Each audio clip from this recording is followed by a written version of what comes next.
Today, we just got some massive news out of the Champions Indoor Football League, CIF. 3 teams are electing to leave the league. Those 3 teams being the defending champion Omaha Beef, the Topeka Tropics, and the Sioux City Bandits. We actually have a statement from the Omaha Beef Facebook page. I'm going to go ahead and just throw it up on screen and read it for you now. On Wednesday, the Omaha Beef, Topeka Tropics, and Sioux City Bandits professional indoor football teams announced they have officially withdrawn from the Champions Indoor Football League effective immediately. Omaha Beef team co-owner Ricky Burtz described the difficult decision, quote, "As one of the co-founders of the CIF, along with Stephanie Tucker and the late Darlene Jones, it has been an amazing 8-year run," Burtz said. "Being involved with the league on so many levels, I am very proud of what the league has accomplished. However, I believe that in order to continue to grow and elevate our fan experience, brand, and business to the level the Omaha market deserves, we are left with no choice but to look at alternative leagues that align with these goals and practices on and off the field. We are continuing to grow and elevate our organization each and every season. At this time, we feel it's in our best interest to find like-minded business owners, such as those in Sioux City and Topeka, to share that same vision. I truly wish the remaining CIF playing partners nothing but the best going forward," close quote. That is just from the Omaha Beef co-owner. We also had statements from Sioux City and Topeka. Here they are. Topeka Tropics co-owners Josh Barr and Chad Logan shared their thoughts on the withdrawal from the CIF. Quote, "While we are still new to the indoor football business and learning the intricacies that come within the industry, seeing the shared goals and directions we have for the Tropics also align with 2 franchises that have each been in operation for nearly 25 years confirms that we have partnered with the right people in the industry. The Tropics are laying the necessary foundation for our partners, community, and the fans to share in the same success and longevity that both the Bandits and Beef have enjoyed. We are excited for the future of the Topeka Tropics," close quote. Don Belson, owner of the Sioux City Bandits, added, quote, "My involvement with the Bandits spans more than 20 years. During that time, I have grown an appreciation for how the indoor football business operates and the positive impacts every franchise can have in their own community respectively. However, I see a desire for that impact to grow, not only in Sioux City, but for the new and existing communities that we will be calling partners for the 2024 season and beyond. Each of our respective franchises all share a common vision, and it's one that we all collectively are committed to upholding for the 2024 season and beyond. Bandits fans, indoor football fans, just you wait until you see what we have coming for all of you."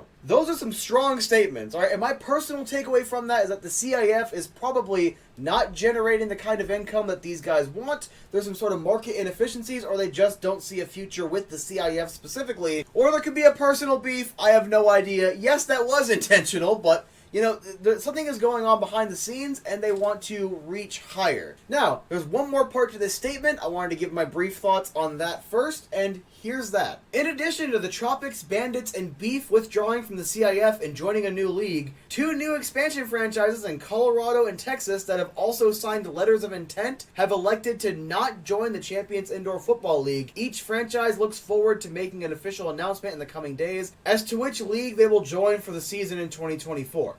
That is massive. For context with Champions Indoor Football, they only had 8 teams in the league before this move, as well as 2 new teams getting ready to join in. They are left with just 5. After aiming to have a 10-team league, they have been essentially cut down in half. The remaining teams are the Billings Outlaws in Montana, Gillette Mustangs in Wyoming, Rapid City Marshals in South Dakota, Salina Liberty in Kansas, and the Southwest Kansas Storm, and I think you can imagine. This is massive news for the CIF, and potentially this could tank the entire league. Now, I don't know what's going on behind the scenes. It's entirely possible that the league was already heading in a direction that no one liked, so the teams that saw themselves as more financially viable decided to up and leave to try to find better leagues. Now, by my count, there are 4 other leagues they could join, or they could potentially create their own league with these 2 expansion teams and have a 5-team league. But my personal problem with that is the fact that I already feel there are too many indoor football leagues where if you would have had just the 1, or maybe 2, let's say I'll use the AFL and the IFL as an example. If you have these 2 competing leagues that have slightly different styles, but both have 16, 18 teams somewhere in there, it's going to be healthier, in my opinion, for the overall sport of arena football, because you will have more viable leagues as opposed to having 4 or 5 of them that usually have about 6 or so teams per league. With my personal opinions out of the way, what are the other leagues that these 5 teams now can join? Let's start off with American Indoor Football, AIF. This league ceased operations in 2016. However, in July of 2023, they announced they were coming back for the 2024 season with 4 teams. The Cedar Rapids River Kings, that team seems a little familiar as a Rattlers fan. Corpus Christi Tritons, River City Rage, and West Virginia Miners. The Rage being established in 2001 and the River Kings being established in 2011, respectively. I have to, of course, mention this league because if all 5 of these teams join, you now have a 9-team league. You at least have some market viability, and let's just say, for example, if a couple more teams end up leaving the CIF, or the CIF ceases operations, the brand new AIF could essentially be that brand new startup league. That being said, I don't personally think that league is going to be very successful. I do wish them well, but I just don't see them joining that league. But you know what? Maybe one of these teams does. Next up is the National Arena League with 5 current teams. The Carolina Cobras, Jacksonville Sharks, Orlando Predators, San Antonio Gunslingers, and West Virginia Warbirds. Especially with one of those expansion teams being in Texas, and it feels like every one of these leagues has a team in Texas. This might not be a bad idea, and if all 5 joined, you now have a 10-team league, and maybe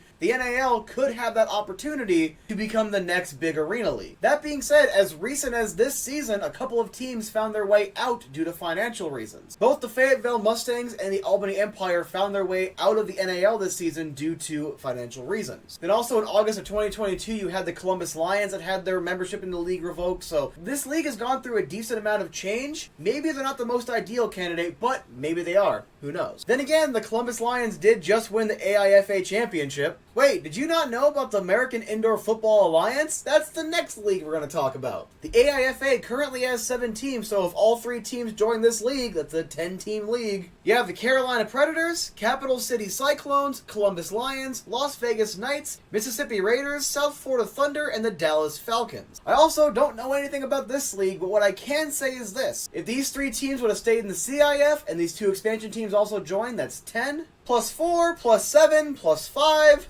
That's what, 27 teams? You can actually have enough teams for a standard size league. Anyway, there are 2 more leagues to talk about these 3 teams could join, the first of which being the brand new AFL. That is right, the Arena Football League is coming back. It was announced last year, and imagine my shock that the league is based out of Phoenix, Arizona, with no Arizona teams announced. But they themselves announced it's going to be 16 teams, they announced the markets. For me personally, it kind of feels like the new AFL is already in a volatile position, where I don't really think that they're in the position to be accepting in new teams. However, you add in 3, that's 19, you add in 4, it's an even 20, you add in all 5, that is 21, so if the AFL has a good blueprint, maybe, just maybe, you throw them in there. And finally, you have the Indoor Football League, a league that currently has 14 teams with 2 more on the way. The current teams are the Frisco Fighters, Green Bay Blizzard, Iowa Barnstormers, Massachusetts Pirates, Quad City Steamwheelers, Sioux Falls Storm, Tulsa Oilers, Arizona Rattlers, Bay Area Panthers, Duke City Gladiators,